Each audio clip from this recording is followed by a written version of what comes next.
1971 সালের মহান মুক্তিযুদ্ধে বিজয়ের ঠিক প্রাককালে মুক্তিযুদ্ধপন্থী লেখক, শিল্পী, সাংবাদিক সহ বিভিন্ন পেশার যারা স্বাধীনতাকামী ব্যক্তি রয়েছিলেন তাদেরকে পরিকল্পিতভাবে হত্যা করা হয় এবং বিজয়ের প্রাককালে বাংলাদেশের যারা চিন্তাশীল মানুষ ছিলেন, স্বাধীনতার পক্ষে ছিলেন, তাদেরকে হত্যা করা হয় যাতে বাংলাদেশ জাতি হিসেবে মর্যাদাশীল রাষ্ট্র হিসেবে দাঁড়াতে না পারে।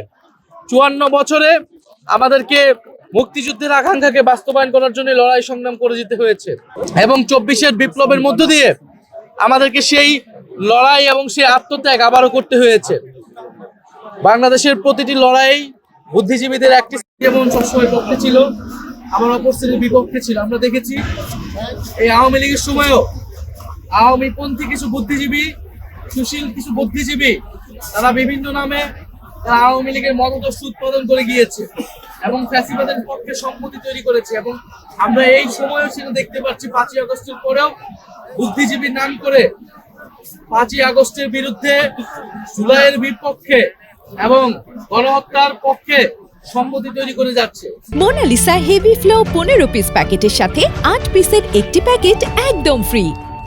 কিন্তু আমরা মনে করি জনগণের পক্ষের বুদ্ধিজীবীরা সবসময় ছিলেন, এখনো আছেন, তারা কথা বলবেন এবং বাংলাদেশের যে চিন্তার স্বাধীনতা, সাংস্কৃতিক স্বাধীনতা, সেই স্বাধীনতার লড়াই ছাড়া আমাদের রাজনৈতিক স্বাধীনতা অপূর্ণ। আমরা এই বুদ্ধিজীবী দিবসে আজকে শ্রদ্ধার সাথে স্মরণ করছি জাতির সেই সূর্য সন্তানদের। আমরা ধারণ করতে চাই তাদের আকাঙ্ক্ষাকে এবং আমরা চাই এই সময়ে রাজনীতিবিদ, বুদ্ধিজীবীরা সেই আকাঙ্ক্ষাকে ধারণ করে 71, 24 এবং 47-এর আমাদের যে ঐতিহাসিক লড়াইগুলো ছিল সেই লড়াইগুলোকে ধারণ করে আমরা বাংলাদেশ রাষ্ট্রকে একটা আত্মমর্যাদাশীল জাতি হিসেবে আমরা গড়ে তুলতে পারবো। এবং গণ অভ্যুত্থানকে নস্যাৎ করার জন্য গণ অভ্যুত্থানের যারা প্রতিচ্ছবি ছিল, যারা নায়ক ছিল, নেতা ছিল, যারা অংশগ্রহণকারী ছিল, তাদেরকে টার্গেট করে হত্যা করা হচ্ছে। এবং এটি ওসমান হাদির উপর হামলার ঘটনায় পুরো জাতি দেখেছে। ওসমান হাদিকে যারা হত্যা চেষ্টায় লিপ্ত ছিল তাদেরকে কিন্তু এখনো গ্রেফতার করা সম্ভব হয় নাই।